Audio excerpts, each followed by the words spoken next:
Good morning.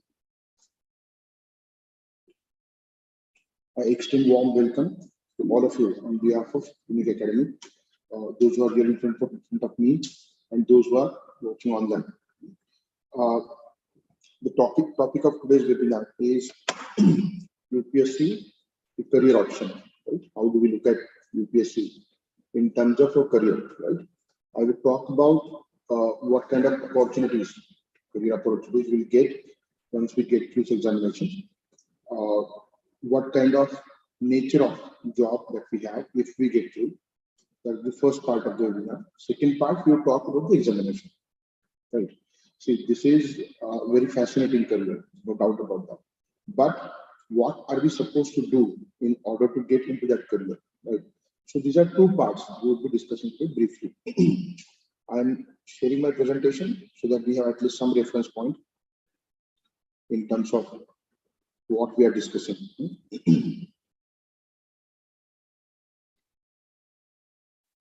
So UPSC, a career option, right? This is what we will talk about today. What kind of career option is this? Is it one option or there are multiple options? One. Then we will talk about the examination here. All right, so let's begin with this, which is the core topic of the webinar. UPSC conducts examinations for civil services, right? And that is what we are talking about here. There are certain services which fall into the category of defense, but again, in that category as well, it is about civil services, right? So, for example, there is defense account service, for example. So, accounting is again civil service. It is not about a job in combat, ordnance, like that, right? There is a job in ordnance, but again, it falls into the category of civil service, right? So civil service is different, and military service is different. There are different services: civil service, military service, judicial service, right? Different types of administration I'm talking about. UPSC conducts examination for what is called public administration, right? So we first need to understand what is public administration and what kind of job are we supposed to do in this domain, right? Public administration, or which is generally called administration, is part of governmental structure, right? The government which governs us, right? It is part of it, and government has got different other parts. So three major institutions, organizations of the government are legislature, executive, and judiciary, right? And we know about it.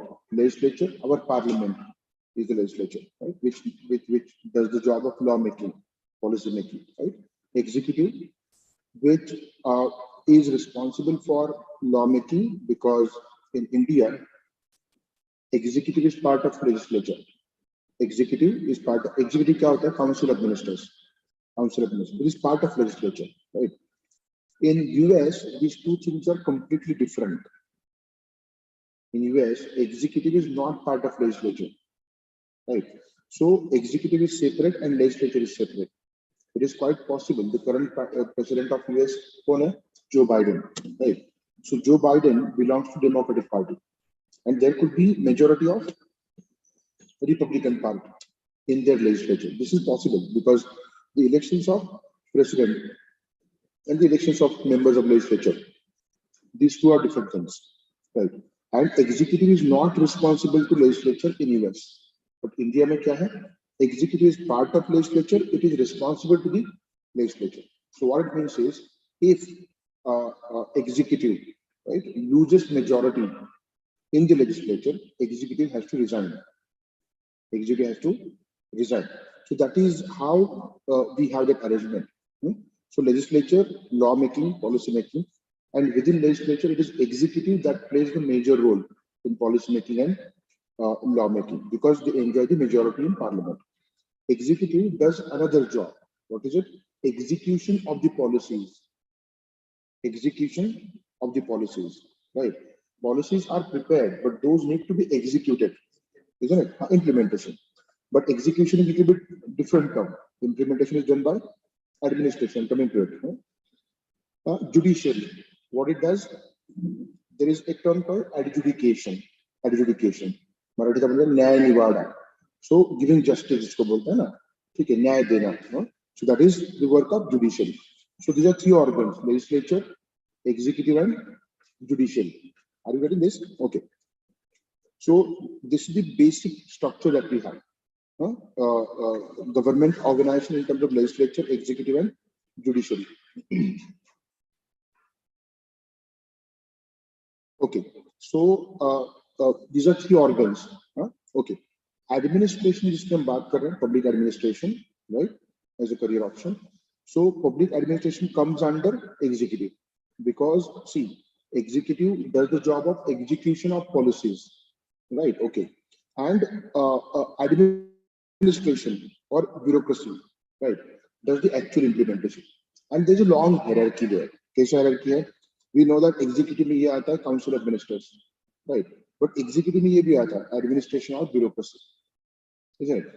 All of us know that there are ministers like defense minister, home minister, external affairs minister, right? And those ministries, yes. No, this is not about public administration. This is a basic webinar.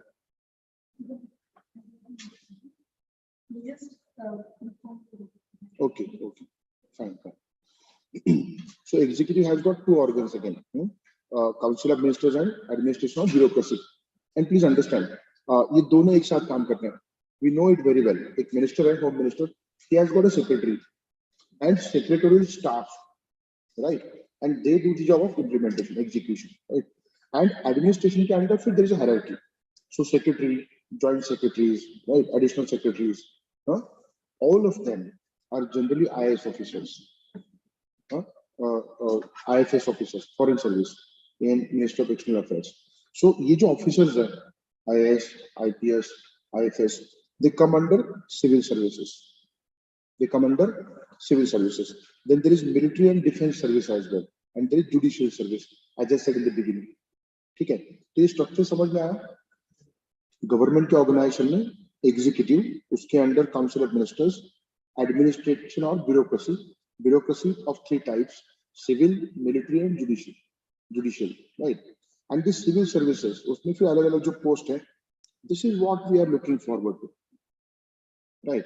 Through UPSC examination, we are looking forward to these posts, and this is a limited list, right? There's a long list of different posts in the UPSC notification. You can read that, right? So IAS, Indian Administrative Services; IFS, Indian Foreign Service; IPS, Indian Police Service; IRS, Indian Revenue Services, IT and Customs. There are two types of them. Okay, so this is the structure of the government, and we are trying to locate what is called public administration in the structure, right? And this is public administration, this part completely. But again, we are focusing on one part of it. So UPSC में civil services का जो recruitment है उसके बारे में बात कर रहे हैं. Okay.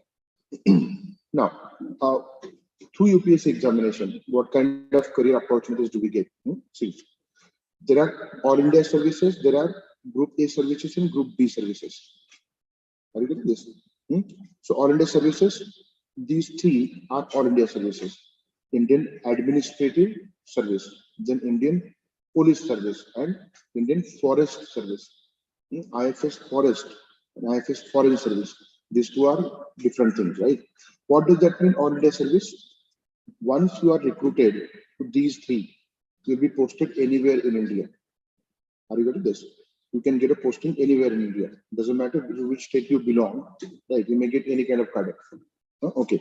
So Indian Administrative Service, which is again, this service, postings are different. You could be posted in revenue administration or development administration. Now, what is this? Revenue administration kya hota hai? Revenue collection, isn't it? And all the matters related to revenue collection that comes under taxes rate, different taxes and all that. Second aspect, development administration. Okay. Collector jo hota hai na, collector at the district level. Okay, collector and district magistrate, right? That is the post that you get in revenue administration, right? In development and administration, you get the post of CEO, Chief Executive officer and generally जो district council होता है ना, जिला परिषद that is called, वहां पे okay, CEO chief executive officer, this is called developmental administration. And collector and district magistrate, DM बोलते हैं ना, DM. So this is revenue administration. Are you getting this? So IAS gets wide exposure. Different fields are there under him, which work right, under his supervision. I will talk more about that later. So this is one All India service. Second, IPS, Indian Police Service. This is more to do with law and order, isn't it? So to look after law and order, we have this service, Indian Police Service. We may also get into different categories within that as well. Law and order है, criminal jurisdiction है, civil jurisdiction है, civil case होते हैं, criminal case होते हैं. Then intelligence भी जा सकते हो आप through this service, right? आपका posting अलग अलग हो सकता है. Then IFS, Indian Forest Service. इसका exam is conducted by UPSC in a different manner. Preliminary examination is same, cutoffs are different for IFS, and then mains examination is completely different for IFS, right? This is again a service. See, we know forests are very important. Forest cover is something that is very important, right? And these days, the significance of forest cover has increased a lot, considering the environmental awareness that we are witnessing across the world, right? So it is a service related to Indian forest. So these are three services where if you get these services, you'll be posted anywhere in India, and that's why they're called All India Services. Group A services. See, the All India Services in terms of their expanse, where you will be posted, right? There is essentially no difference in the sense category वही है, ठीक है? IFS या फिर Indian Foreign Service is not a secondary service to IAS, IPS या फिर Indian Forest Service. It is equal in rank. Please try to understand this. ये बस एक category है कि All India level. अब IFS All India कहाँ रहेगा? All over the world रहेगा. So Indian Foreign Service is all over the world. Right? You'll be posted anywhere in the world. And when you come back, you'll be posted in the Ministry of External Affairs. वहाँ पे जो भी अलग-अलग departments हैं, will be posted there. Ministry of External Affairs has got different departments. उसके बहुत अलग-अलग departments हैं उसमें. There are territorial divisions. Territorial divisions मतलब, for example, Southeast Asian countries के लिए एक division, Central Asian countries के लिए एक division, West Asian countries के लिए एक division, African countries के लिए एक division, Latin American countries, North American countries, European countries, Scandinavian countries, Oceania. ऐसे 12 divisions हैं territorial, right? You may get a posting there, right? So you would deal with those countries, okay? And then there are functional divisions in Ministry of External Affairs. What is functional division? Based on function. UN की जो matters है, उसको deal करने के लिए एक team, right? Then WTO की जो matters है, उसको deal करने के लिए एक team. Environment की जो matters है, उसको deal करने के लिए एक team. So IFS officers again get diverse fields for their work, right? Diplomacy तो है, no doubt about that. But foreign policy towards different things like environment, for example, globalization, trade and commerce, WTO, right? Health nowadays, right? So all these areas are also there in the IFS service. But the focus is a little bit different. Focus is outside. Foreign policy is a policy dealing with external environment. Dealing with external environment. तो external environment में जो अलग-अलग fields है, वो आपके पास आएगा if you get into this service, Indian Foreign Service, right? Then there is IRS. It is about revenue matters, right? So IRS IT है, income tax, and IRS customs है, right? Income tax, you know it very well. जो every one of us, you know, pays income tax once we start earning. उसके slabs होते हैं वगैरह वगैरह. उसका सब कुछ इसके अंदर आएगा. IRS IT और customs क्या है? Import and export duties, right? Import, export duties and other duties. तो उसका जो accounting है, that comes under IRS custom. What is this? Indian Audit and Accounting Service. Indian Audit and Accounting Service. So audit और accounting government जिसका भी करता है, हाँ, CAT का work देख लो आप थोड़ा सा. Comptroller and Auditor General. That is after spending होने के बाद होता है report उसका. तो government continuously जो audit करता है account, वो it comes here. And this is Indian Defense Account Service. Defense Department का accounting, right? यहाँ पे etc. लिखा है. Long list of services. And Postal Department का है, for example, right? रेलवेज में कई सारे सर्विसेज है, ऑर्डिनेंस फैक्ट्री में सर्विसेज है. So all these are civil services, civil work, and not of the military nature, right? There's a long list of posts. How do you get this post? उसके बारे में बात करेंगे. Don't worry. Then there is Group B services. यहाँ पे ranking है. Group A अलग है, Group B अलग, right? Group B में क्या आता है? Civil services in armed forces headquarters. Armed forces का जो headquarter होता है, वहाँ पे you need civil servants for different jobs, like accounting है, वहाँ पे जो facilities है, उनकी needs है. वो सारी चीजें जो एक कलेक्टर डिस्ट्रिक्ट में करता है ना, for the people, civilian people. So those things are to be done for arm personnel. तो वहां का civil services. Then civil services in Delhi, Andaman Nicobar and Pondicherry. We know these are UTs. ये क्या है? Union territories, right? सो यहाँ पे सेंट्रल गवर्नमेंट की तरफ से रिक्रूटमेंट होगा. ओके. सो यहाँ पे जो ग्रुप बी सर्विसेज है, those are recruited by UPSC. So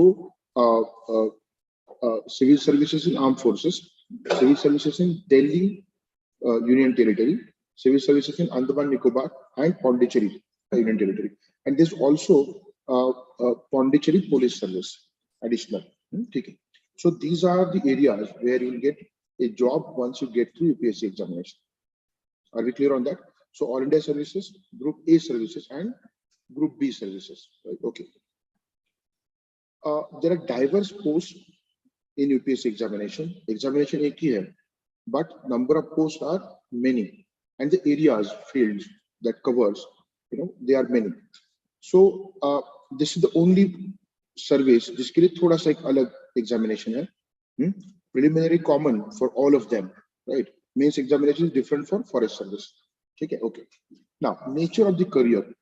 What kind of career you get once you get through this examination? सबसे पहले, there are diverse fields and you have a choice. You can give a choice, right? What you do when you apply for mains examination, there is something called DAF, Detailed Application Form. Detailed Application Form. इसमें it contains almost everything about you, where you come from, what is your name, right? What is your background in terms of education, in terms of अगर job किया है तो होता है ना कि पूरी कुंडली है आपकी यूपीएससी के पास डैफ के form, detailed application form. And इसमें you are given choices, right? So which service would you like to choose first? So some people may choose IAS as the first choice, some others may go for IPS, some may go for foreign service. It depends, right? है ना? So your choice. So what UPSC does ultimately is your choice and your rank, इसको tally करके आपको service दी जाती है if you get through. So for example, if you get all India rank 1 and if your choice is IPS, you will get IPS. Are you getting this? ये हो सकता है, this is possible, right? If you have rank 1 and IAS, तो IAS मिल जाएगा. Suppose आपका rank कहीं पे 200 है फॉर एग्जांपल, ठीक है, and you give IAS as the first preference, IPS as second preference, you may get IPS. क्योंकि हो सकता है कि number of posts for IAS may be 100 है, तो already exhaust हो चुका है, right? तो आपको अगला पोस्ट आपने जो दिया है in terms of your choice. But एक बात है, there are different services and you get that option, and you can have your own liking. There are people who want to become IFS. I can give you an example. There was one student of UNIC, Maitre Kulkarni नाम का, right? And उसका rank 103 था, if I'm not wrong. And in that year he could have been IAS officer, but he preferred IFS. ठीक है, so he got IFS. So liking का matter है. If you like foreign service, you can go there. If you want to be into police service, you can go there. So that option is there. So there are diverse fields from which you can choose your service. ठीक है, ये बात अलग है. You have to be there in the top 50, 100 to get the service of your choice. Okay, that is there. Competition is there. Then administration, and particularly public administration, is quite a challenging job. एक बात समझ लो, government के पास administration है, right? एक corporate company के अंदर भी administration होता है. Do you know this? Your corporate company has got administration, but corporate company में जो एडमिनिस्ट्रेशन होता है, that is quite limited job. and not very important as well. Do you know this? Company का काम क्या होता है? Profit making, right? The whole objective is to earn the profit, right? तो वहां पे जो profit generate करते हैं वो लोग important बन जाते हैं. समझ में आ रहा है? अगर एक मैकेनिकल कंपनी है तो मैकेनिकल इंजीनियर इंपॉर्टेंट बन जाता है जो फील्ड पे काम कर रहा है on the floor of the industry, right, है ना. आईटी कंपनी तो आईटी इंजीनियर इंपॉर्टेंट बन जाता है. एक मैन्युफैक्चरिंग की बात मैं कर रहा हूँ, है ना, एक सर्विस की बात कर रहा हूँ, तो कोई भी हो सकता है for that matter. So one who generates revenue, that person becomes important in corporate industry. So that administration is different. The administration that we're talking about here is public administration, right? It is administration of the people. And in a particular company, the employees are bound by the rules of that company, which is a narrow domain. The employee, the moment he comes out of the company, right, he comes to the domain of public, which is unlimited domain. Right? There is no limit to it. And there are lots of aspects. Human life has got lots of aspects. We have a political aspect, we have economic aspect, we have cultural aspect, we have social aspect, right? Environmental aspect these days, right? So all these things would come under you once you are IAS officer, right? For example. So district collector is responsible for many things. आपने कभी-कभी ये सुना होगा news में कि Covid pandemic तो हुआ था, राइट? कोविड पैंडेमिक में सारे कलेक्टर लग गए थे काम पे. डीएम का काम क्या है? District magistrate. कलेक्टर का काम क्या है? Revenue collection and disputes arising out of it, उसका एडजुडिकेशन. लेकिन जब ऐसे काम आते, इलेक्शन का भी काम करता है डीएम. सो इट्स लाइक ऐसा नहीं कि आपको ये दिया तो उतना ही करना है. तो you know, I tell you one very interesting thing about the career. किसी का भी career, a person wants, what does a person want from career? क्या चाहता है इंसान? मैं आपको बताता हूँ. नहीं रुको, सबसे पहले you need money. See, everybody needs money. Livelihood जिसको बोलते हैं ना, ठीक है. Second, people want prestige. थोड़ा सा सोसाइटी में status and prestige. Third, people want power. So distinctly these three things people want. They want money, they want prestige, status, they want power. All these three things you get in single stroke. In a company, ठीक है, corporate का hierarchy होता है. You join as a simple employee, and then at the end of your life you become something, CEO or something, you know, managing director or something like that. तो life के end में थोड़ा सा prestige आता है, power आता है. यहाँ पे day one को you have all these things in your hand. ठीक है, मैं आपको ड्रीम नहीं दिखा रहा, मैं फैक्ट बता रहा हूँ. और मैं आपको ये भी बता दूं कि अभी बहुत ज्यादा कंपटीशन है. Mentally you must be ready for the competition, and mentally you must be prepared for accepting failure as well. समझ में आ रहा है? ये हार्श रियलिटी है लाइफ का, राइट? और इतना भी हार्श नहीं है, क्योंकि जब तक फेलियर नहीं आता ना तब तक सक्सेस का इंपॉर्टेंस पता नहीं चलता इंसान. Yesterday, one of our students who is serving as an IAS officer in Bengal, he came and we had an interaction with the students. He gave one very interesting statement. He said, those who get through this examination, right? मतलब जो पास होते हैं, हाँ, वो, और जो पास नहीं होते उनके बारे में एक स्टेटमेंट उसने बताया. बोलता है, those who fail in this examination, life is tough for them, and those who pass this examination, life is tougher for them. ये बात सही है. तो वो जो होता है ना कि करियर में आपको ये सब चाहिए, and some people look for this. एक कोई एक काम है किसी भी इंसान का, we do that every day, right? We go to the office, we do that chunk of job and we come back. Over a period of time you develop monotony. Job monotonous बन जाता है. So you look for some kind of a change, right? So if you interact with people around you, वो बोलेंगे कि अरे 20 साल से वही कर रहा हूँ, बोर हो गया हूँ. ये होता है ना. यहाँ पे ऐसा कोई स्कोप नहीं है. Every day there are new issues, new challenges. You must be hearing this, right? People are protesting against that Agnipath scheme. तो राइट्स जहाँ पे हो रहे हैं, प्रोटेस्ट जहाँ पे हो रहे हैं, you are at the front there as an administrator. If you are into police service, IAS, ठीक है. तो बात ये है, everyday there are new challenges. तो जिनको ये पसंद आता है कि challenging job, some kind of a change with all this things there in place, power, status, prestige, this is the career option. ठीक है. So very interesting fields. Some people have interest in, you know, accounting, revenue matters. So you have different services here. Indian Revenue Service, Customs का भी है, IT का भी है, right? And then IAS also deals with revenue, but income tax, sorry, all other taxes rather, revenue, all the indirect taxes, right? That comes here. This is about law and order. कुछ लोगों को पता है, they have interest in criminal administration. Some people have that interest, right? They are inspired. Okay, I want to do something in this field. So they can join IPS and they can express their desire to get into all these things. जो crime deal करने वाले अलग-अलग bodies हैं India में. Some people are interested in intelligence. IPS होते हैं, लेकिन उनको लगता है कि नहीं, मुझे intelligence में interest है.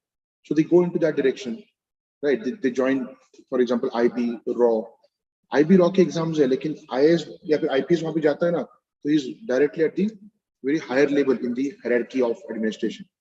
So ये एक examination in single stroke, you get everything that you desire in life, right? Very fascinating kind of career, right? Okay, so there are diverse fields to choose from. That is one.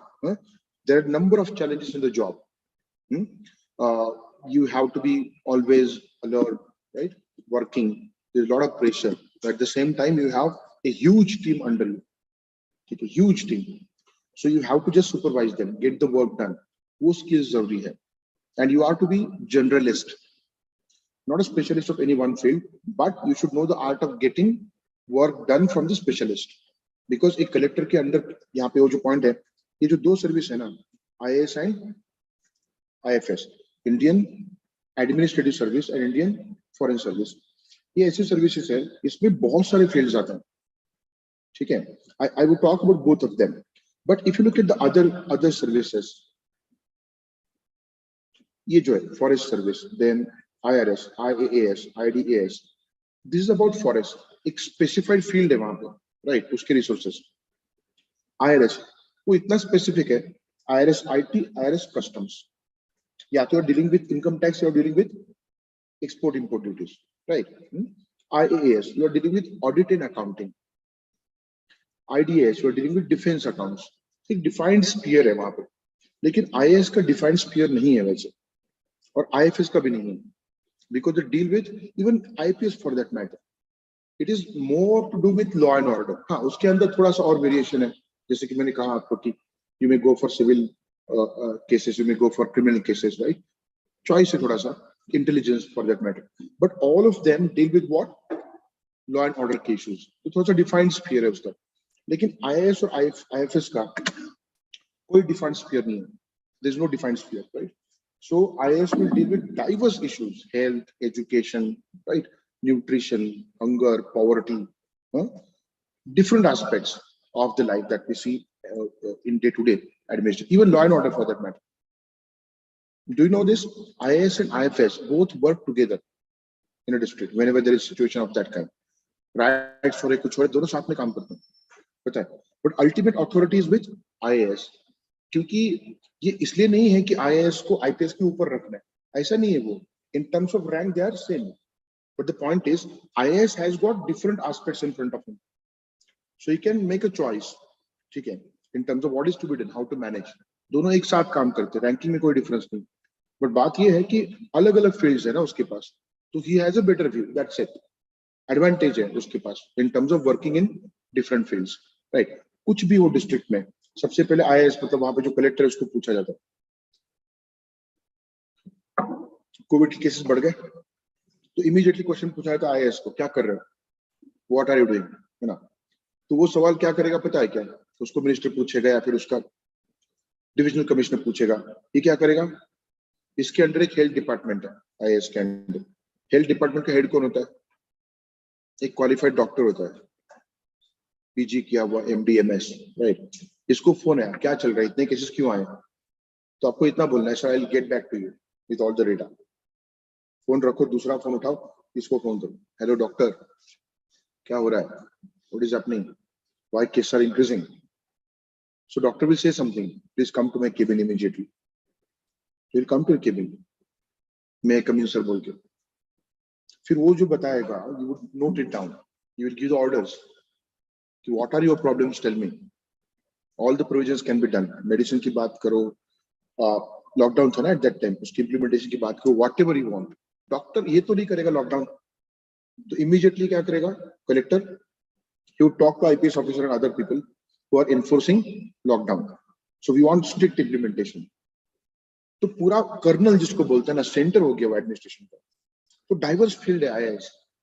Anything that happens, disaster हो गया कहीं पे आपके district में, आपको देखना पड़ता है वो, राइट. एजुकेशन की पैरामीटर्स नीचे जा रहे हैं, आपको पूछा जाएगा.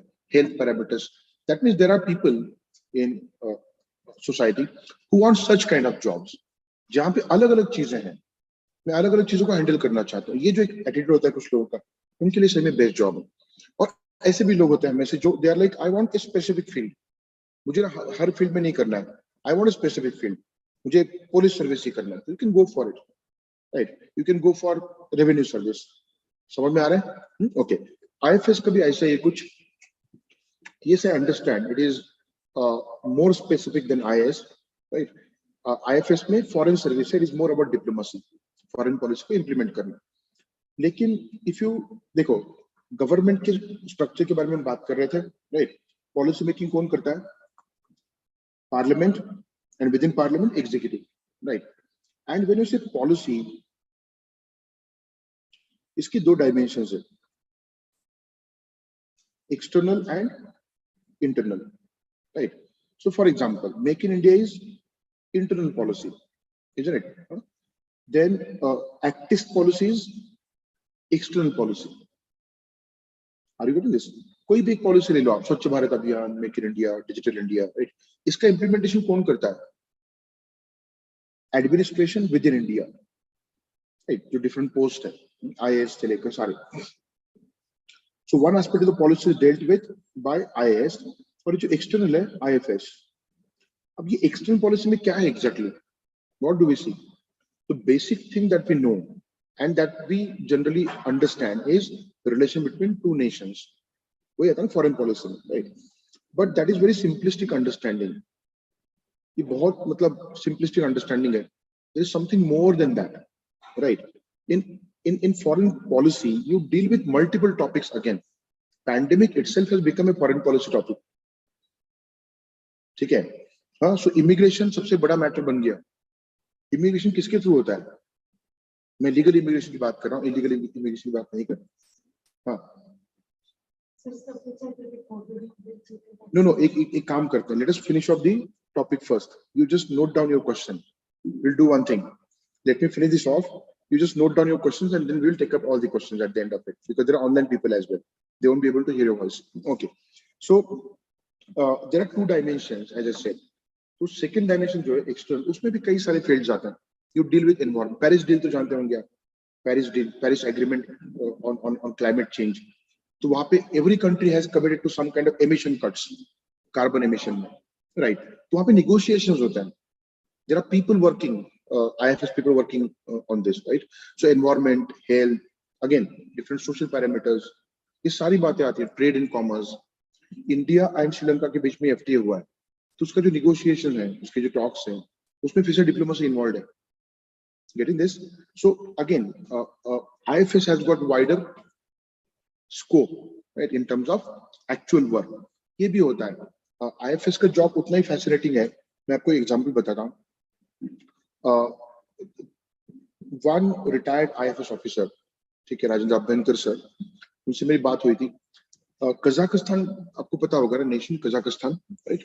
Kazakhstan always used to vote against India on the question of Jammu and Kashmir, ठीक है, in favor of Pakistan. So he was posted there in Kazakhstan. What he did during his tenure in Kazakhstan is he continuously engaged with his counterpart. Counterpart मतलब ये he is diplomat of India. Kazakhstan के जो diplomats है, right? Government के जो officers, उनके साथ continuously consult किया, उनके leaders के साथ, political leaders के साथ consult किया, and he brought about a change of opinion of Kazakhstan, right? So Kazakhstan was voting against us, right? Consistent talks करके, negotiate करके, he made them at least abstain from the voting. ठीक है, हम हमारे खिलाफ vote कर रहे थे, हमारे साइड में नहीं, कम से कम न्यूट्रल रहो, and that also matters a lot. That is diplomatic weight you are creating, right? So again, उसका satisfaction कितना बड़ा होगा, imagine करो. So the kind of career you get is quite fascinating. यहाँ पे सब है. There is power, prestige, and you get decent amount of money. Okay, so do not come here for earning huge amount of money. A person requires decent amount of money, and that money is sufficient to have a good life. ठीक है, हाँ, फिर businessman बनो, आप private sector में चले जाओ, पैसा कमाने में, सिंपल सी बात. IAS ऑफिसर, इनको सब मिलता है. You get government vehicle, government petrol diesel डाल रहा है, पेट्रोल डीजल का प्राइस कितना हुआ आपको सोचने की जरूरत नहीं है. गाड़ी का मेंटेनेंस गवर्नमेंट कर रहा है, आपको कुक मिल रहा है, और क्या चाहिए आपको. कल जो आया था अभिजीत IAS ऑफिसर, वो बोलता है सर मुझे पता नहीं चलता कि मैं कहाँ स्पेंड करूँ, मेरी सैलरी का 4,000 स्पेंड नहीं कर सकता मैं, सब कुछ मिल रहा है गवर्नमेंट की तरफ से, तो फिर भी खाना है, मतलब कुछ ज्यादा ही हो गया रे. गलत बात है, very bad. And the moment you go करा, ये निकल जाता है आपके हाथ से सबसे पहले, और फिर बाद में ये भी निकल जाता है. तो इंसान जो चाहता है ना करियर से, वो सब कुछ आपको मिल रहा है, लेकिन what you do after becoming IAS, IPS, IFS, that decides whether you can maintain this or not. So very fascinating career, there's no doubt about that. Diverse fields, challenging, right? There's no monotony. All these things are advantages in this career. ये सब ठीक है. Now, ये पाने के लिए क्या करना पड़ता है? What are we supposed to do in order to get this? Right? Let us talk about that examination which takes you directly to those positions. Okay. So I would talk about different aspects of UPSC examination. This is merely an introduction to this examination. We would try to understand this examination in more detail, right, on the next slide, and we would see as to what we are supposed to do in terms of preparation. Okay. So UPSC examination and introduction. This examination is challenging, exasperating, tiring. ये तीनों terms सही है. It requires a lot of patience, perseverance, right? But it is equally fascinating, enlightening, and empowering. Power हमेशा government जो आपको देता है वो नहीं होता. Power also comes from knowledge.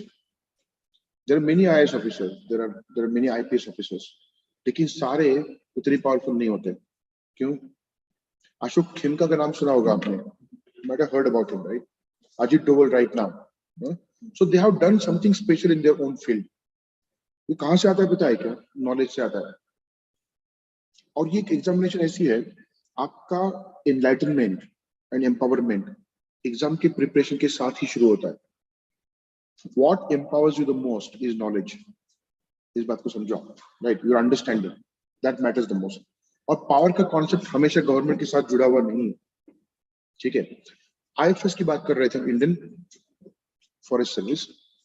So Indian forest service में इफ यू एंटर तो आपको बहुत स्पेशल ट्रीटमेंट मिलेगा, very very good, because you are representative of India, right.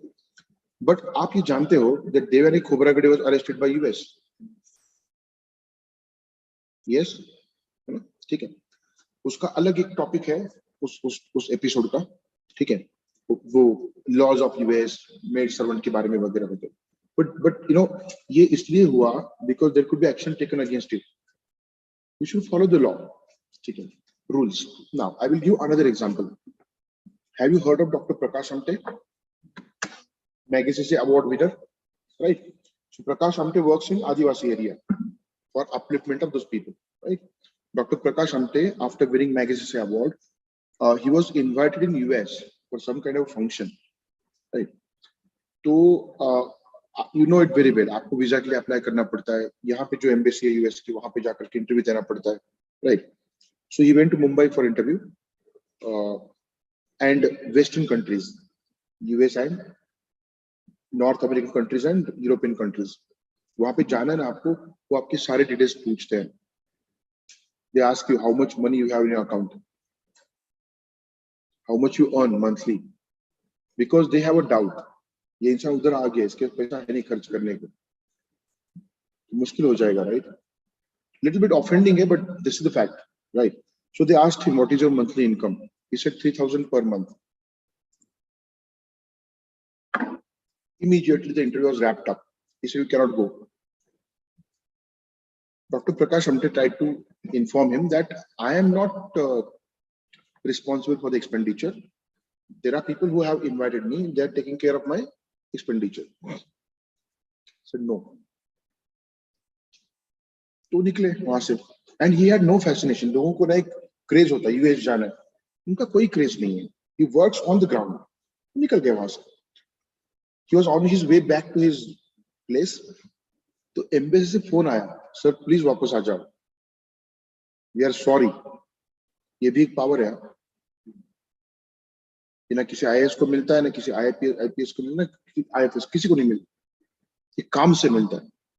जो बनोगे तो जो काम है ना इस पे डिपेंड करेगा. How enlighten, how knowledge wise empowered you are, how committed you are. आप जानते होंगे ना कि दिल्ली के सीएम जो है अरविंद केजरीवाल, वो भी मैगेसेसे अवार्ड विनर है. He is IRS officer. आप क्या काम करते हो, उसका इम्पैक्ट क्या है. Kiran Bedi, the kind of impact she had, she owned Magsaysay award. It's not just about Magsaysay. Magsaysay मिले या ना मिले वो लैमलाइट में आता है. आप अपना काम करो, right. That will have a different impact all together, right. Career में ये होता है ना, this is what you are supposed to do. उनको वापस उन्हें क्या बोला पता है क्या? When that officer said, embassy का, यूएस की एम्बेसी का, US is the most powerful nation in the world, we know it very well, right. तो वापस आ जा, बोलते कि मैं नहीं आ सकता वापस, इसलिए क्योंकि मेरे पास उतना पैसा है ही नहीं, मैं फिर से इतना मतलब बस पे स्पेंड करके आ जाऊं. उनके घर में चला गया वो पूरा वीजा एंड एवरीथिंग, यूएस का वीजा. मैं किसी और देश की बात नहीं कर रहा हूँ. So this is how. ये बात सही है कि this examination gives you that platform, that opportunity to do something very different, right. But वहां जाके आप क्या करते हो ये भी बहुत मैटर करता है. तो उसकी जो शुरुआत है इस एग्जाम से होती है. This examination you know is no doubt challenging, exasperating, tiring. It would exhaust you, right? But at the same time, it is very much enlightening, enriching है, fascinating है, right? और empowering भी है. ऐसा क्यों बोला जा रहा है? Because this examination throws a lot of challenges, right? Once you opt for it, right, you have to understand that it is toughest examination in India. But again, when we say this toughest examination, many people get frightened. Toughest है, छोड़ो फिर कुछ और करते हैं. There is no need to have any kind of fear in the mind. Reason being, toughness is decided by how many people appear and how many people pass the examination. It is mere number game, ratio है वो. It is merely ratio. 8 to 10 lakh people appear, isn't it? And जितने भी post है, 600 to 1000. Right? So this is what is the ratio, which is very tough ratio. But again, ये बात समझना पड़ेगा कि 10 लाख में से कुछ 5-6 लाख लोग कुछ काम के नहीं होते. Many of us, just देख के देखना एग्जामिनेशन, कुछ नहीं हुआ तो ये करके देखते हैं. Serious candidates are very less. And preliminary examination, उसका पर्पस ही यही है कि नॉन सीरियस कैंडिडेट्स को निकाल दें. It's a screening test. Screening होता है, निकालो जो सीरियस है उनको मेंस एग्जामिनेशन में. And that number is pretty less. वो हार्डली कितना होता है, 30-35,000 लोग, नॉट मोर देन दैट. तो that is the real competition. वहां पे real competition, that also is very tough because 35,000 people fighting for hardly 600-1,000 post. So you have to be right there in the top if you want a desired position that you are looking forward to, right? So toughness को ध्यान मत देना. Yes, but कहीं ना कहीं दिमाग में होना चाहिए कि competition बहुत ज्यादा है. What does this mean is there is tough competition, very tough competition. This is a 3-staged year-long process of examination. The idea of examination that we have generally is exam आया दे दिया बात खत्म. This is what we do, right, every year in schooling and colleges and universities. But this examination goes on for 1 year. Roughly, COVID pandemic has disturbed the schedule, but roughly in May end, June का जो time period है उसमें prelim होता है, right? September, October में mains होता है, and then mains का result आने में 1.5-2 महीना उसके बाद फिर interview शुरू होता है. Last interview खत्म हुआ, उसके बाद कुछ ही दिनों में result आता है. Result आने के बाद कुछ ही दिनों में prelim है next. The worst condition is of those people who gave interview and they could not get through. क्योंकि रोने के लिए भी टाइम नहीं है. सामने 5 दिन में 10 दिन में prelim next attempt, right? So it tests your patience. क्या टेस्ट करता है? Patience. लेकिन मैं आपको एक बात बता दूं, people have faced all these things, right? And with pleasure. मैं आपको एग्जांपल बताता हूँ. लास्ट ईयर मतलब 2021 का जो रिजल्ट लग गया था, इस ईयर का रिजल्ट में, I found one person, one candidate, right, who was quite different. ठीक है, जयंत नाहटा नाम है उसका. ठीक है, उसका कुछ रैंक था 200 something. ठीक है, and he wanted to improve the rank and he wanted to get into IAS, जो उसका desired सर्विस था. ऑलरेडी उसके पास एक पोस्ट है. ठीक है, पढ़ाई कर रहा है, इंटरव्यू के लिए क्वालिफाई हो गया. बट कोविड पैंडेमिक की वजह से जो सेकंड वेव आया था, उसकी वजह से उसका जो इंटरव्यू पोस्टपोन हुआ. ठीक है, he called me, बोलता है सर इंटरव्यू पोस्टपोन हुआ है and I want more in terms of means preparation for the next year. Imagine this, already 3 attempt दे चुका है, ये थर्ड चल रहा है, इंटरव्यू के लिए क्वालिफाई हुआ है. क्या सोच रहा है, 4th अटेम्प्ट में, because we had a discussion, I knew his weak areas, मैंने उसको बोला था कि ये प्लग कर दे बस. बोलता है सर उसके लिए मुझे कंटेंट दे दो. मैंने मेल भी किया, I can show you the mail, date के साथ आप देख सकते हो. बोलते सर आपने बुक बोला था बेसिक कॉन्सेप्ट के लिए, वो भी बता दो. एंड वो सब पढ़ने की जरूरत नहीं पड़ी, उसका 56 रैंक है, IAS ऑफिसर आज. बात ये है हाउ कंसिस्टेंट यू आर. किसी एक जयंत की बात नहीं यहाँ पे, बात क्या है, everybody has to give that. हाँ, ये सब करने के बाद नहीं हुआ ना, तो देखते हैं क्या करना है लाइफ में, बिकॉज इतना किया आपने, you are already empowered, you will do good in life. लोग क्या करते हैं पता है कि people don't prepare well, they face the failure, और फिर बोलते हैं कि मैंने सब कुछ किया. ये नहीं होना चाहिए, अंदर से पता होना चाहिए, I have done everything. Then there are other ways to do things. Life doesn't end there. There are people, I know people who have not gone through this examination, लेकिन they are doing good in their life. So we need to understand this, कि बहुत fascinating career है, no doubt about that, but there is a little bit of risk that we carry. क्योंकि tough examination, 3-stage examination, it requires consistency, it requires patience, perseverance, right, hard work. ये एक challenge है. दूसरा, multiplicity of subjects, right. After 10th, we have a choice, right? Based on your aptitude, liking, you may choose humanities, you may choose commerce, you may choose science, right? लेकिन यहाँ पे ऐसा नहीं है. जितने भी सब्जेक्ट आपने पढ़े हैं स्कूलिंग में, वो सारे सब्जेक्ट्स यहाँ पे हैं. There is humanities का section, history, polity, geography, right? Social issues, economics, okay.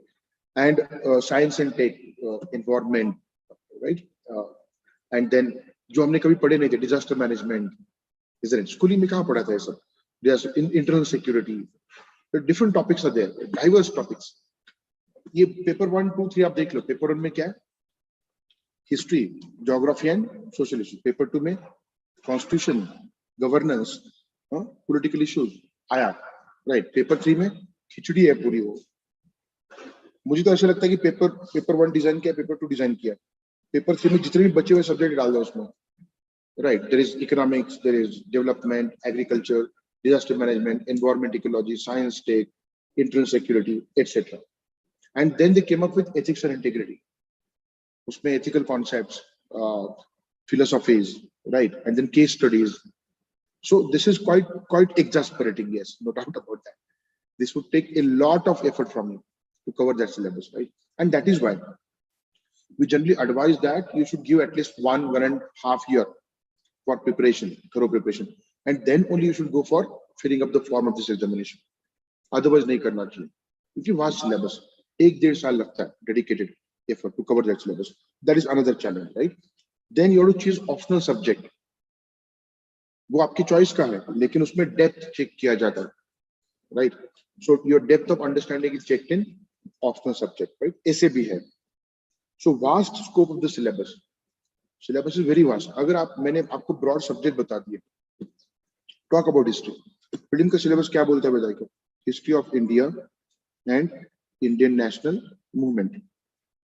Mains में चले जाओ, हिस्ट्री ऑफ इंडिया बोला है, अप टू प्रेजेंट बोला है, तो 5 लाख ईयर्स का हिस्ट्री है वो. Are you getting this? So syllabus vast है. ठीक है. जनरली मैं हमेशा कहता हूं कि UPSC syllabus is everything under the sun including sun, क्योंकि सन के ऊपर भी सवाल आता है कि फ्यूजन रिएक्शन होता है कि फिशन होता है, हीट कहां से आता है, तो फ्यूजन है तो क्या हो रहा है उसमें exactly, you should know it, right. So बात ये है सिलेबस वास्ट है, but again does that mean we have to read everything? Answer is no. How can we limit that? वो भी हम समझ सकते हैं, ठीक है। There are two factors which would limit your syllabus, though it is vast. A very careful reading of syllabus, I will talk about that. But second, previous year question paper analysis. Third, current affairs. Then you can limit it. It becomes very much manageable. So baat ye hai, nature of the examination is quite challenging. But if you understand the examination thoroughly, and if you have right strategies in place, you can deal with this challenge. Diverse reference basket, आपको अलग अलग books पढ़ने पड़ते हैं for this examination, बहुत diverse है, right. So if you talk about any one subject for that matter, for example M Laxmikanth ले लिया आपने, पेपर 2 हो जाएगा, ऐसा नहीं है, क्योंकि बात यह M Laxmikanth deals with technical aspect of Indian government and politics, right. There is a dynamic aspect as well, governance जिसको बोलते हैं, दैट इज डिफरेंट।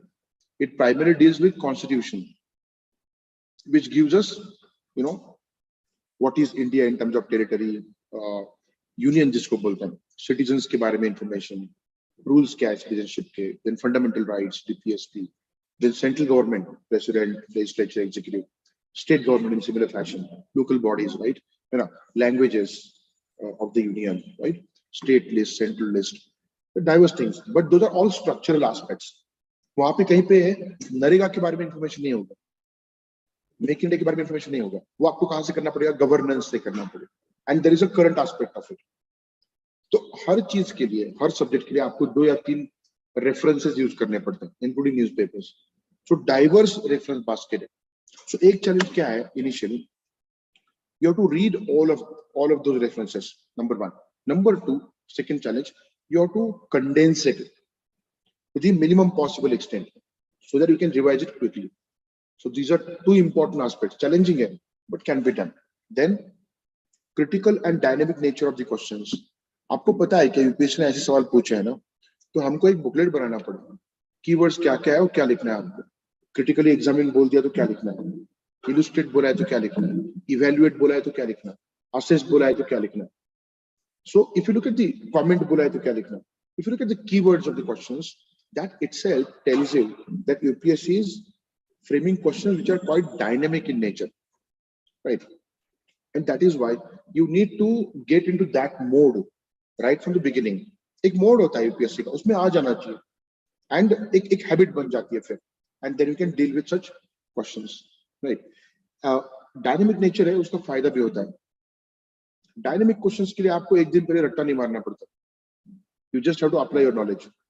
जो स्टैटिक टाइप क्वेश्चंस होते हैं ना, फीचर्स लिखो, कैरेक्टरिस्टिक लिखो, वो रट्टा मार के आना पड़ता है दिमाग में, that is more difficult if you ask me, right. But yes, इसको थोड़ा सा एक wide reading, understanding, that is required, right. Then need of rigorous planning and peculiar set of skills, no doubt about that. इतना बड़ा syllabus है, इतने references है, direct questions है, you need rigorous planning. So you should have a broad plan, जिसको हम macro plan बोलेंगे, right. 1 to 1.5 years का प्लान, तो क्या करोगे एक्सैक्टली इसमें? सो फॉर एग्जांपल इसमें you would give 8 to 9 months for mains preparation, right. इसमें जो बचे मंथ्स हैं, maybe 5 to 6 months you would give it to prelim preparation. ये हो गया मैक्रो प्लान, राइट। तो इस 8 मंथ को नीचे ले लो, इसमें कितने दिन है आपके पास, X number of days, right. तो इसमें से मैं कितने हिस्ट्री को दे सकता हूँ, कितने पॉलिटी को, कितने इकोनॉमिक्स को, कितने ज्योग्राफिक एंड सो ऑन, जो सब्जेक्ट्स है। So the days given, and again you have to arrange, उसमें ऑप्शनल भी है आपका, और सभी को एक करंट डायमेंशन है। So 3 components are to be dealt with, GS, optional and current. तो how do I do it? Days का हो गया, right. Third level of planning वो क्या है? डेज का हो गया, लेकिन एक डे में क्या करना है मुझे, ठीक है। तो there are some people who want to read only one subject throughout the day, they don't like change, बोलते हैं कि वो distract होता है, तो they should follow weekly plan. What is weekly plan? एक दिन में एक सब्जेक्ट, सपोज आपने डिसाइड किया कि 3 दिन मैं ऑप्शनल पढ़ूंगा और बचे 4 दिन जीएस पढ़ूंगा, समझ में आ रहा है? और current in any case has to be read every day, 2 घंटा करंट का हर रोज का, राइट? ये उनके लिए जो चेंज पसंद नहीं करते, और कुछ लोग होते हैं एक सब्जेक्ट पढ़ लिया, बोर हो गया, दूसरा चाहिए, तो उनके लिए डेली प्लानिंग है। इसमें क्या है, आवर वाइज स्लॉट्स बनाओ, morning slot of 3 to 4 hours morning, right? Then afternoon slot, evening and night में.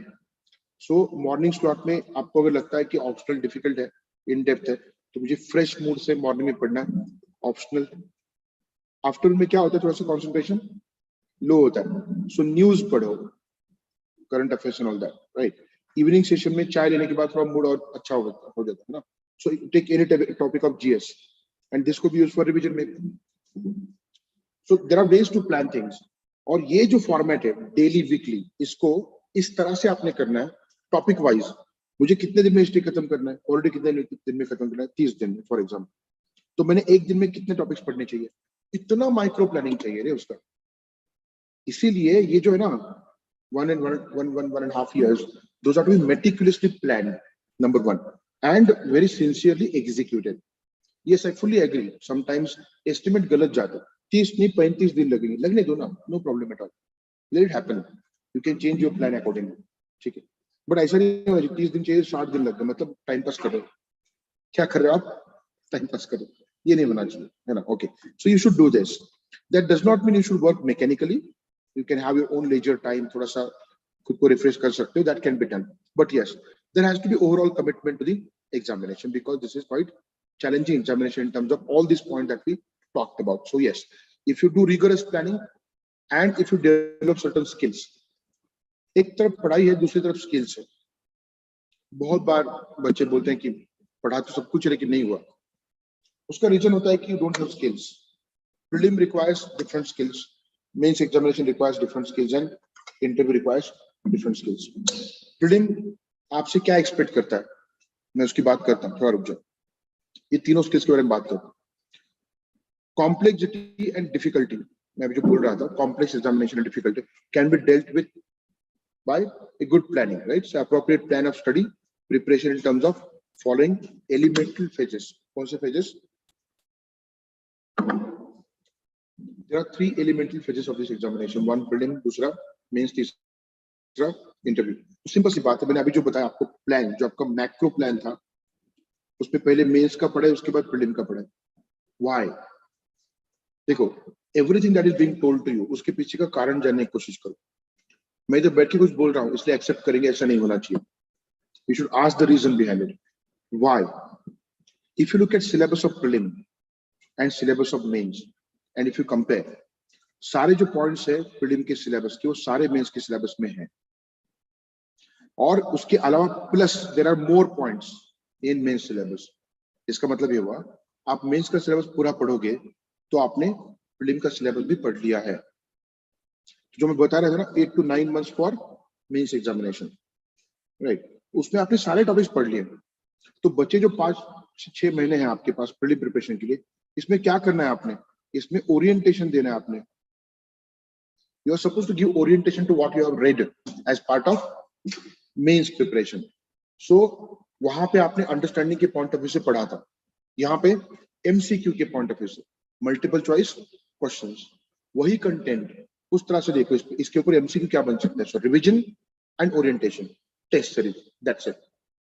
यही होना चाहिए प्रीलिम के स्लॉट में।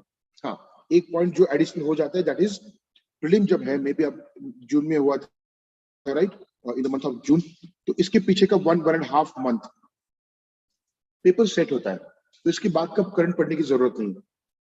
To be on safer side, 1 month पहले बंद कर दो पेपर पढ़ना प्रीलिम के, हाँ किसी और जगह नहीं, तो पेपर सेट हो चुका है। So you are suppose to इस 5-6 months में जो 5 महीने करंट है वही पढ़ना पड़ता है। So revision, orientation, test series and current, इसके अलावा कुछ नहीं रहना चाहिए प्रीलिम प्रिपरेशन। ये तभी होगा जब आप मेंस का पूरा सिलेबस ठीक से पढ़ोगे in the initial 8 to 9 months. Understood? So appropriate plan of study elemental phases को ध्यान में रखकर इंटरव्यू के बारे में बात करता हूं, don't worry. Okay, now comprehending means what? Understanding different, yeah, and comprehending different. When you say understanding, it is mere understanding. Comprehending, you are understanding that thing with all the aspects, reading between the lines, hidden aspects, everything, right? आपको पता है क्या बहुत सारे लोग CSAT में fail हो रहे हैं और कुछ लोग बोलते हैं मैं इंजीनियर हूं फिर भी फेल हो गया. बात इंजीनियर होने की नहीं है, क्योंकि there is one large section which covers reading comprehension. मतलब इसका मतलब ये है कि हम बहुत कुछ बन जाते हैं विदाउट रीडिंग कॉम्प्रिहेंशन. हॉरिबल है. हम इंजीनियर बन जाते हैं, डॉक्टर बन जाते हैं, हम पता नहीं क्या क्या बन जाते हैं, लेकिन हमारा रीडिंग कॉम्प्रिहेंशन अच्छा नहीं है. प्रॉब्लम क्या है? पैसेज आते हैं ना उसमें, और पैसेज को हम बहुत पहले से डील कर रहे हैं स्कूल में. प्रॉब्लम ये है उधर का अलग था, इधर का अलग है. वहां पे पैसेज आता था एग्जाम में और नीचे सवाल. हम पैसेज पढ़ते भी नहीं थे, पहले सवाल पढ़ते थे, राइट? उसकी कीवर्ड ढूंढो ऊपर पैसेज में, वो पूरा लाइन उठा के नीचे डाल दो. ये this is not going to be useful in UPSC examination. यहाँ पे कॉम्प्रिहेंशन देखा जा रहा है. आपने जो पैराग्राफ पढ़ा आपको समझ में आया क्या पूरी तरह से? अगर आया है तभी जाके आप आंसर कर पाओगे. And there is a time frame, quickly समझना है आपको. ऐसे सवाल है, what do you think author thinks? Candidate सोच रहे हैं, कौन किसका क्या सोच रहे हैं पता नहीं चल रहा, राइट? है ना? मतलब पैराग्राफ के ऊपर सीधा सवाल नहीं है, पैराग्राफ के पीछे ऑथर क्या सोच रहा है, या फिर what do you think is the most critical assumption behind this paragraph. इस तरह के सवाल आते हैं. So that requires comprehension, deeper understanding. What is it? Deeper understanding. Exam का भी एक डीपर अंडरस्टैंडिंग होना चाहिए, तभी जाके आप उसको डील कर पाओगे. What does that include? Nature first of all. So nature क्या है प्रीलिम एग्जामिनेशन का? MCQs है, multiple choice questions, and there is 1/3 negative marking. ये पॉइंट्स लिखे हैं, लेकिन इसका इन डेप्थ अंडरस्टैंडिंग क्या है? बहुत बार लोग पता है क्या क्लासरूम में बोलते हैं मुझे, after completing my topic, syllabus complete हुआ, सर आपने मेंस का पढ़ा दिया, प्रीलिम का कब पढ़ाओगे? ऐसे नहीं होता है. It's not like that. You pick any topic, suppose for example preamble है, आपको नहीं लगता इसके ऊपर एक MCQ बन सकता है, या फिर इसके ऊपर एक 15 मार्कर बन सकता है मेंस के लिए? कंटेंट वही है, isn't it? तो पढ़ाई एक ही होती है रे, अलग नहीं होती. Only thing is you have to give the orientation. So you understand the orientation and look at preamble from that perspective. You will understand कि क्या क्वेश्चन आ सकता है उसको, right? उसी तरह से 15 मार्कर आए तो मैंने क्या लिखना है in terms of paragraph, right? So this is what is required, and always keep this in mind. There is 1/3 negative marking in preliminary examination. उसके भी कुछ रिक्वायरमेंट्स है. अगर ऐसा नेचर है प्रीलिमिनरी एग्जामिनेशन का, so what kind of skills are required? जो point हमने मेंशन किया था, lots of skills are required. You can see it here. Number 1, clarity, sharpness, precision in understanding. All this things are required. Clarity, sharpness and precision. और इसीलिए बार बार बोला जाता है कि आप एक बुक 10 बार पढ़ो, 10 बुक एक बार नहीं. एक बुक आप 10 बार पढ़ते हो तो आपको एक क्लैरिटी आ जाती है. You tend to understand minute things, right? For example, आप जानते हो पब्लिक अकाउंट्स कमेटी, राइट? इसके मेंबर्स कौन है? ये प्रिसीजन हो गया, छोटी छोटी चीजें.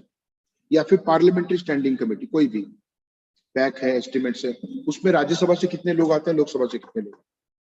That requires precision. इस तरह के सवाल आ चुके हैं पहले, right? Conceptual clarity for example, कई बार क्या होता है यूपीएससी किसी एक कॉन्सेप्ट के बारे में पूछता है. Consider following statements with regard to sovereignty, right the correct answer, choose the correct answer. तो are we clear about sovereignty? Exam में बैठ के आई एम टेलिंग यू सारे ऑप्शन सही लगते हैं. ये किसको लगते हैं पता है क्या? One who has no clarity in terms of precision. Exact पता होना चाहिए, ठीक है? Consider following elements for federalism, तो एग्जैक्ट पता होना चाहिए उसमें क्या है. So what is required? Clarity, sharpness and precision, right? Then wider reading, good grasp over technical and informative aspects of the subjects. Her subject का एक टेक्निकल इंफॉर्मेटिव एस्पेक्ट होता है, राइट। इकोनॉमिक्स का हो सकता है कि मॉनेटरी पॉलिसी की जो अलग अलग रेट्स है, repo rates, reverse repo rates, right. So SLR, CRR, तो all these are factual information, right, है ना। उसके बाद पॉलिटी के बारे में अभी बताया मैंने आपको, फैक्चुअल डिटेल्स जो है छोटे छोटे वो, हिस्ट्री के बारे में फैक्चुअल डिटेल्स, राइट। कोई एक एक्ट है ब्रिटिश काल में, गवर्नमेंट ऑफ इंडिया एक्ट 1935, उसके फैक्ट्स क्या है। सो फैक्चुअल, जिसको टेक्निकल बोला गया, इंफॉर्मेटिव एस्पेक्ट, दोनों you have to cover. So wider coverage है। कई लोग इस सोच में पड़ जाते हैं कि लास्ट ईयर टेक्निकल सवाल पूछे थे, इस बार क्या पूछेंगे, मैं प्रेडिक्ट करता हूँ। मत करो, यूपीएससी इज बियॉन्ड प्रेडिक्शंस। इस बार का प्रीलिम का पेपर बहुत गंदा था वैसे, कभी कट ऑफ 110 के ऊपर होता था, अभी वो 87 में आ गया, 87 समथिंग। दैट क्लियरली इंडिकेट्स कि आप पैटर्न मत ढूंढो, और जिस दिन आपने पैटर्न ढूंढ लिया ना यूपीएससी का, tell yourself that UPSC is going to surprise you next year, क्योंकि आपसे ज्यादा यूपीएससी सोचता है कि आप क्या सोच रहे हो। मजाक नहीं कर रहा हूँ। और देखो, यूपीएससी के बारे में कुछ नहीं बोलेगा, यूपीएससी ये नहीं बोलेगा आपको आकर के कि आप जो पढ़ रहे हो उसमें सवाल नहीं आएंगे, बट ये करेगा UPSC. M Laxmikanth is largely irrelevant now, फिर भी पढ़ना पड़ेगा। क्यों? फिर से पुराने फॉर्मेट में चला गया था UPSC, you don't know. But additional क्या चीज, इसके बारे में सोचो। विजन इनसाइट काफी फेमस हो गए थे, पॉपुलर हो गए। विजन एंड इनसाइट, इनको मंथली बुकलेट आता है, उसके बेसिस पे आप आज सवाल को डील नहीं कर सकते। I can tell you one thing from the observation in last 10 years, मुझे तो ये लगता है कि यूपीएससी क्या करता है बताया क्या, मार्केट में जितने भी पॉपुलर चीजें हैं ना, जो हर कोई पढ़ रहा है, वो लेके आता है खुद यूपीएससी, देखता है, उसमें से नहीं पूछना है। क्योंकि आप सोचो ना यूपीएससी के पॉइंट ऑफ व्यू से, रिक्रूटर के पॉइंट ऑफ व्यू से सोचो, 10 लाख लोग बैठ रहे हैं, मैंने एक सवाल पूछा, कौन सा सवाल, अर्थ का शेप क्या है, सभी लिखेंगे ना। So I have to come up with some different questions, right.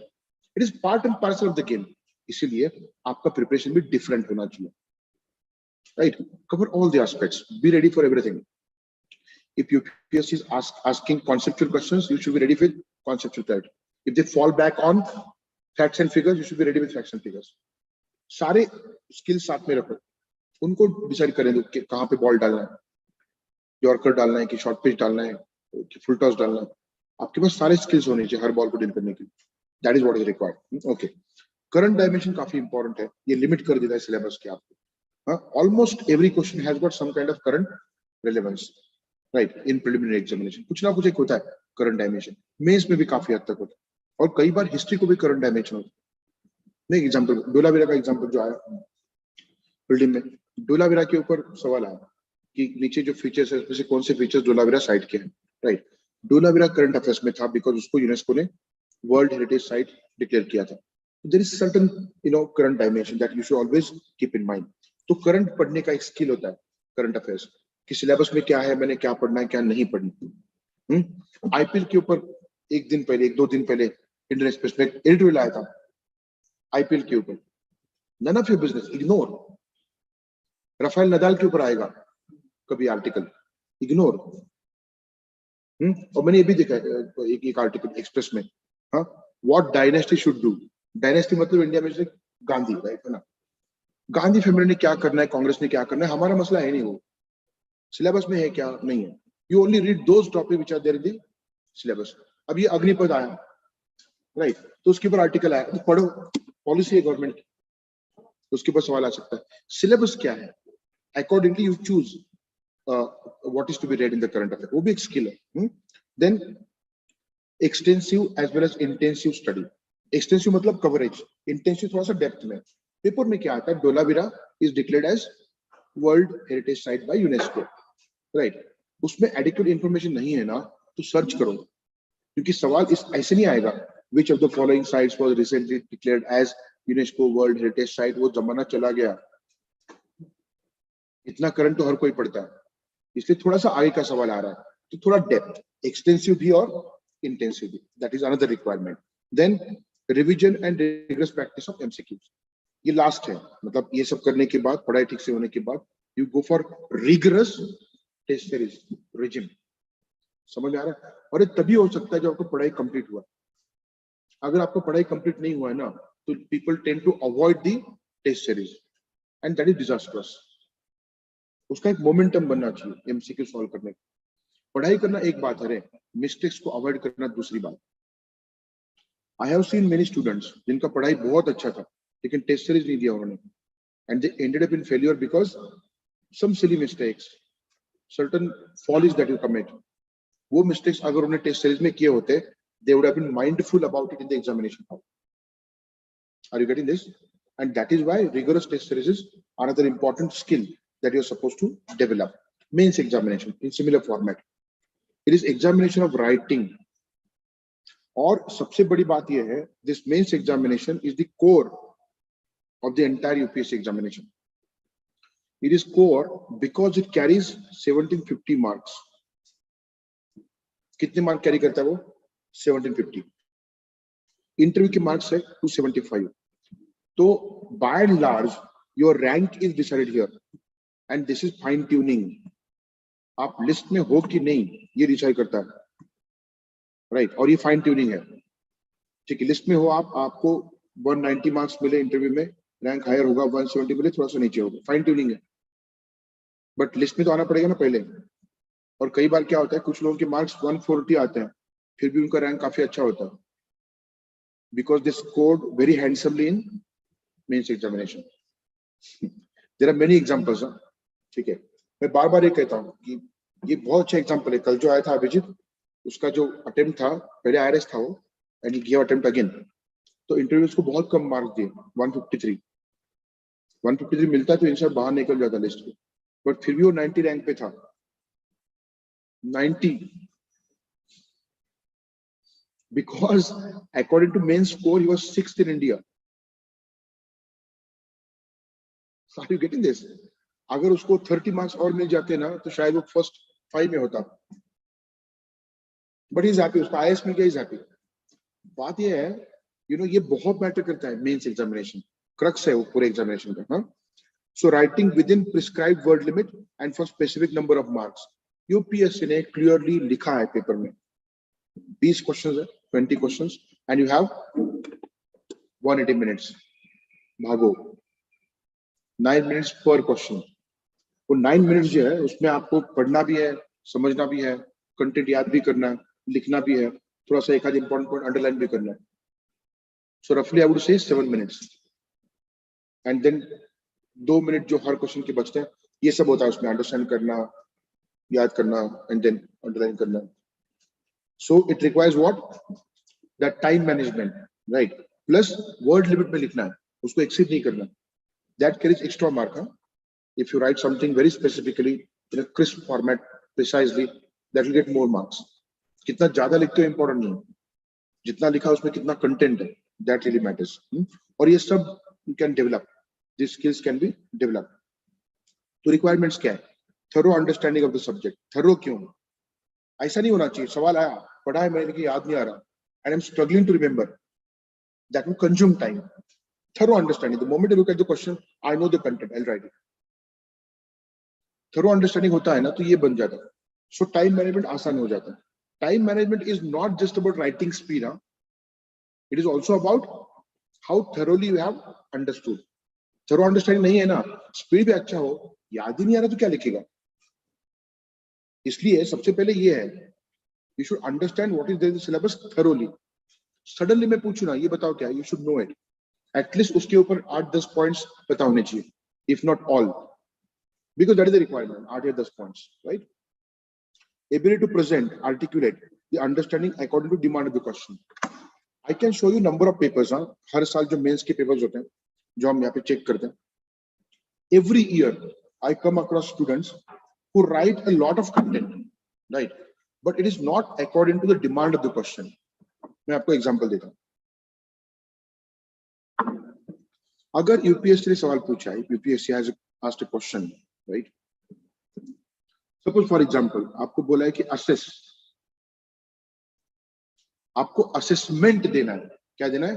Assessment. लोग प्लेनली लिखते हैं, तो मुझे बोलना पड़ता है, आपने जो लिखा है ना, वो इसका आंसर हो जाता है, डिस्कस का. कंटेंट वही है, did you add this flavour? क्या पूछा है वो अगर आपने नहीं बताया तो क्या फायदा? Even if there is content, तो फिर वो फीलिंग आता है मैं अच्छा लिखा था फिर भी यूपीएससी ने मार्क नहीं दिए। ऐसे नहीं होता है। आपने लिखा है कंटेंट अच्छा भी है, लेकिन आपने ये किया है क्या असेसमेंट, तो क्या फायदा उसका। ऐसे नहीं होता है कि मैं जो जानता है मैं वो लिख के आऊंगा, नहीं, जो पूछा है वो लिख के आओ, और जिस तरह से पूछा है उस तरह से लिख के आओ, that would give you marks, right. So ability to present articulate understanding according to demand of question, right। Answer के 3 पार्ट्स होते हैं, introduction, main content and conclusion, right. ये तीनों according to demand of the question होना चाहिए। Test series में we rigorously check this. कई बार क्या होता है, the content is very much according to question, right. Conclusion is very much according to demand of the question. Introduction is not, ये vague बन गया, तो भी पॉइंट आउट, ये वेग बना हुआ है, इसको स्पेसिफिक करो, इसको और स्पेसिफिक लिखो according to demand of the question, right. तो ये एक बड़ा इंपॉर्टेंट स्किल है that you are suppose to develop. Each answer should be well thought out, sharply precisely organised piece of argument. आपका हर आंसर ऐसे होना चाहिए कि जो एक एग्जामिनर को, जो इवेल्युएट कर रहा है, इवेल्युएटर को एक फील दे दे कि हर पैराग्राफ में कुछ ना कुछ एक रिच कंटेंट प्रेजेंट करने की कोशिश की गई है, राइट। ओके, एंड जो 20 सवाल होते हैं ना, वो सारे के सारे उसी क्वालिटी के होने चाहिए। ये भी एक आर्ट है, right. I will tell you one thing, in last 8-10 years the students who have got through this examination और जो नहीं हुए हैं, उसमें एक फंडामेंटल डिफरेंस ये है कि जो नहीं हुए एक हाथ दूसरा सवाल छोड़ देते हैं। अब जो 4-4, 5-5 छोड़ रहे हैं उनको तो मैं डिस्कशन में भी नहीं ले रहा हूँ, I am not taking them to discussion as well, right. एक हाथ दूसरा सवाल छोड़ दिया ना, you are minimising your chances, and those who get through with good ranks they have solved all 20 questions. और मैंने उनके पेपर देखे हैं, फर्स्ट क्वेश्चन जितने अच्छे से लिखा होता है ना, उतना ही अच्छा 20th क्वेश्चन होता है। So that means वो मोमेंटम कैरी करते हैं एंड तक। आप ही बताओ ना मुझे, बहुत अच्छा खेला लेकिन लास्ट सेशन में विकेट चली गई, तो मैच हार जाता है इंसान। तो वो अच्छा खेलने का मतलब क्या हुआ? Are you getting this? You have to win the match रे। हाँ, I did my best in 15 questions, 5 question हाथ से निकल गए, loss, makes no sense. So you need to understand this, you stay there, right. First question and last question both should carry equal kind of depth। ये जो arguments है ना, well thought out, sharp, precise, ये कब होगा पता है? Again, back to 2 things। ये आप ये 2 करोगे तो ये होगा। अंडरस्टैंडिंग बहुत अच्छा है, टाइम में कंप्लीट कर पाओगे, कवरेज अच्छा है, पूरे सवाल अटेम्प्ट कर पाओगे, राइट। और ये प्रिसाइज आर्टिकुलेशन है आपके पास, यू कैन डू दिस। और ये प्रैक्टिस से होता है, कोई मतलब बाय बर्थ ही क्वालिटीज लेके नहीं आता, it is matter of practice। इसीलिए test series again becomes very very important। Understanding needs to go beyond obvious, literal and textual meaning। सामने जो है उसके आगे जाना चाहिए इंसान ने। देखो एक सवाल आया था, हिस्ट्री ऐसा है, लोगों को लगता है कि जो कंटेंट है वो प्रेजेंट करना, ऐसा नहीं है। कई बार बहुत अलग सवाल पूछे गए। एक सवाल आया था इस टाइप का, assess to what extent, क्या पूछा है?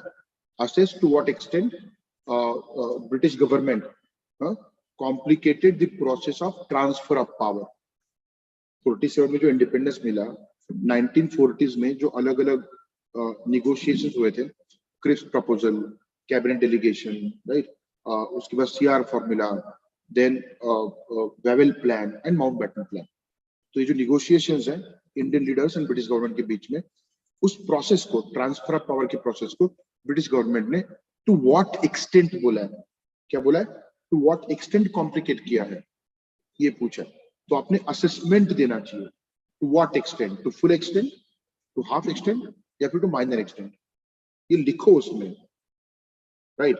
ये कोई बुक आपको सीधा सीधा नहीं बताएगा, अलग अलग बुक्स पढ़ोगे तो उसमें ऐसा अंडरस्टैंडिंग आया कि हाँ they have complicated to some extent. और कॉम्प्लिकेट करने वाला एक और फैक्टर भी था, कौन सा? Difference between Indian National Congress and Muslim League. Are you getting this? तो पूरा का पूरा ब्लेम नहीं है, थोड़ा सा ब्लेम है, दोनों है उसमें। They carry a lot of blame, because ये जो एक डिवाइड बना, ये भी लिखना है आपने, that the deadlock between Muslim League and Congress was one reason why it was complicated. But again here, British were responsible, and particularly the policy of divide and rule. तो आप ये होना चाहिए आपके पास, तो वो सारा कंटेंट उसमें immediately reflect होना चाहिए। So that is how this examination is to be dealt with, right? Questions. तो go beyond the obvious literal and textual meaning. Understanding needs analytical dimensions. Analysis होना चाहिए. सवाल 1940s में आया है, लेकिन मैं क्यों ना बताऊं कि मोर्ले मिंटो से लेकर के आगे ऑफिशियली डिवाइड रूल पॉलिसी है, उसके पहले भी था, अनऑफिशियल था. तो 40s में ही क्यों? तो पीछे जाकर के देखता हूं ना कि कोई दूसरा एनालिटिकल डायमेंशन है क्या, लिखो उसको, तो आपका एक पॉइंट अलग होगा, you will gate couple of more marks. And there is a fight for every mark in UPSC examination. ठीक है, so this is about mains. Understanding जो है, it needs to go beyond the obvious literal textual meaning और analytical dimension. पीछे के 2 point deliberately है और ये 2 नए हैं. Interlinking conventional part with current and contemporary events. ये दूसरा एक important requirement. कि आप जो पढ़ रहे हो ना, right, वो है static conventional, right? आपको अप्लाई करने को आना चाहिए किसको? Current dimension. समझ में आ रहा है? ठीक है. So whatever you read in से for example history, sociology, geography, हाँ, सो फॉर एग्जाम्पल कोई साइक्लोन आया, साइक्लोन तो आते रहते हैं, राइट? तो स्टैटिक पार्ट क्या है उसका? एनसीईआरटी की बुक से, जीसी लियोंग से, do you know the mechanism of cyclone formation? वो कौन सा पार्ट है? Static. Cyclone formation static part, right? तो जो साइक्लोन है उसका नाम क्या है? नॉमेनक्लेचर कैसे बनता है? समझ में आ रहा है आपको? उसने कहाँ हिट किया एग्जैक्टली, कौन सा एरिया इंडिया का? ये कौन सा पार्ट हो गया? करंट डायमेंशन हो. तो क्वेश्चन किसी पे भी आने दो, you have both the content. Cyclone आया तो इमीडिएटली जब मैं अच्छा साइक्लोन आया तो कहाँ फॉर्म होता है? 5 डिग्री नॉर्थ, 5 डिग्री साउथ, उस एरिया में नहीं, इक्वेटर के उसके आगे, क्योंकि वहां पे कोरियोलिस फोर्स एब्सेंट है, right? Then uneven hitting of the surface of ocean, क्या होता है फिर? Low pressure belt. So high pressure belt से low pressure belt की तरफ winds travel because of Coriolis force, कुछ circular बन जाता है, and that is cyclone. There is eye of cyclone, there is vertical column, right? There is water vapor which is mentoring cyclone, वगैरह वगैरह. बात ये है, do you have exact understanding of the conventional part? वो अगर है तो वो एक confidence आता है कि current में cyclone आया, I know what it is. So application of it. It's not just about geography, it's about everything, right? For example, मैंने गवर्नर पढ़ लिया, एम लक्ष्मीकांत से, कन्वेंशनल टॉपिक. गवर्नर का अपॉइंटमेंट कौन करता है? टेन्योर क्या होता है, right? Can he be terminated, वो क्या प्रोसीजर है? हाँ, ठीक है, ये सारी चीजें मैंने पढ़ ली, उसका काम क्या है, फंक्शन क्या है, वगैरह वगैरह. उसके बाद आता है कि recently the office of governor has become controversial, so discuss suitable measures so that the constitution office remains impartial. अब इसके ऊपर कई सारे आर्टिकल्स आते हैं, अगर वो रिसेंट है तो पेपर में पढ़ना पड़ता है क्या हुआ एग्जैक्टली, वो डायमेंशन क्या है. सो कन्वेंशनल एंड करंट, कोई भी सब्जेक्ट हो, that you should know. Then prospective prescriptive thinking. अभी मैंने एक सवाल जो बनाया बैठे बैठे, right? Suggest suitable measures so that the office of governor remains impartial. तो ये क्या है? आपको आगे का पूछा जा रहा है, प्रोस्पेक्टिव और प्रिस्क्रिप्टिव.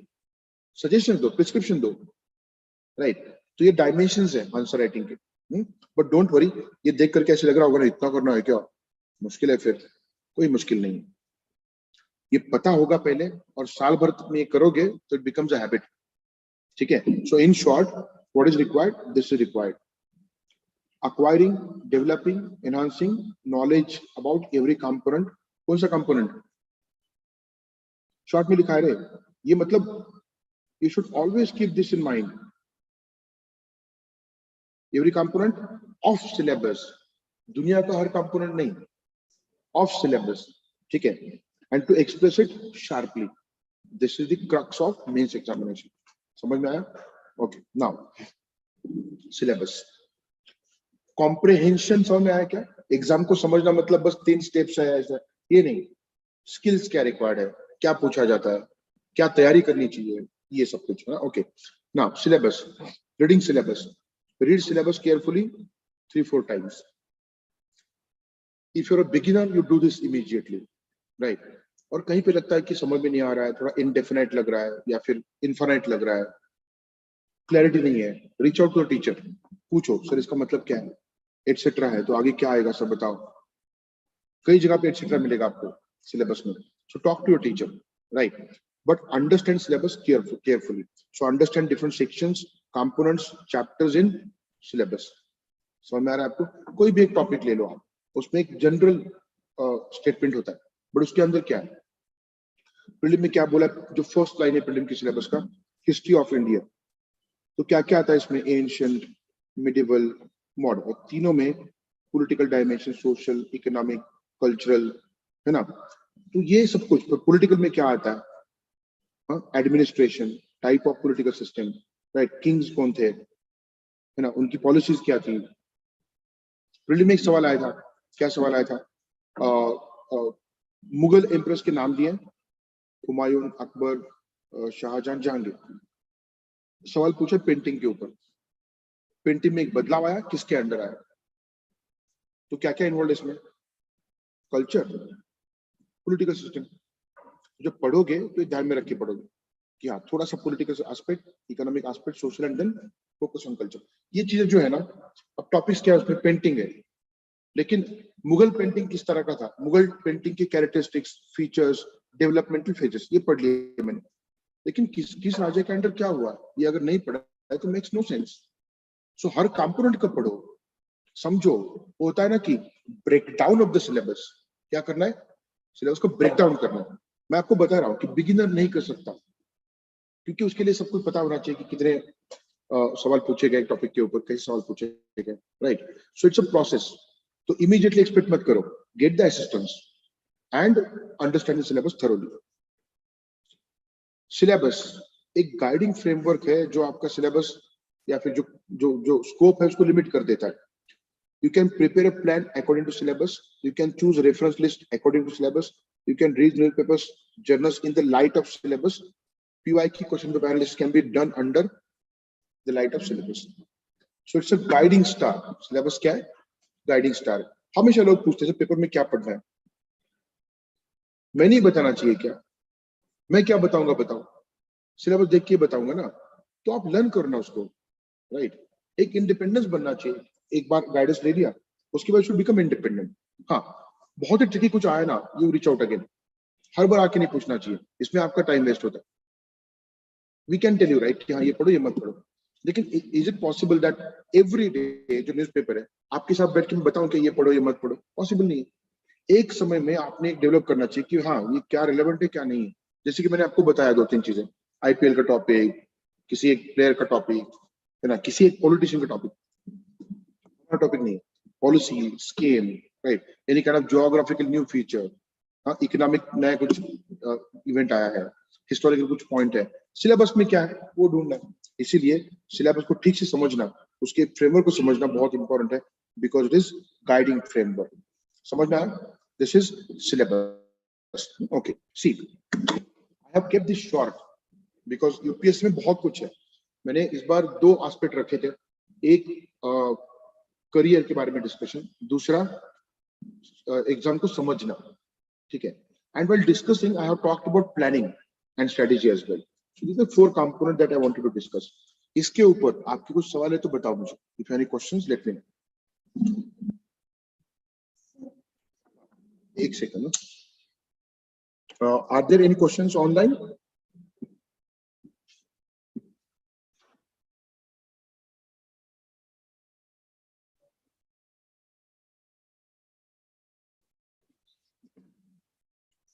Was there Ajinath?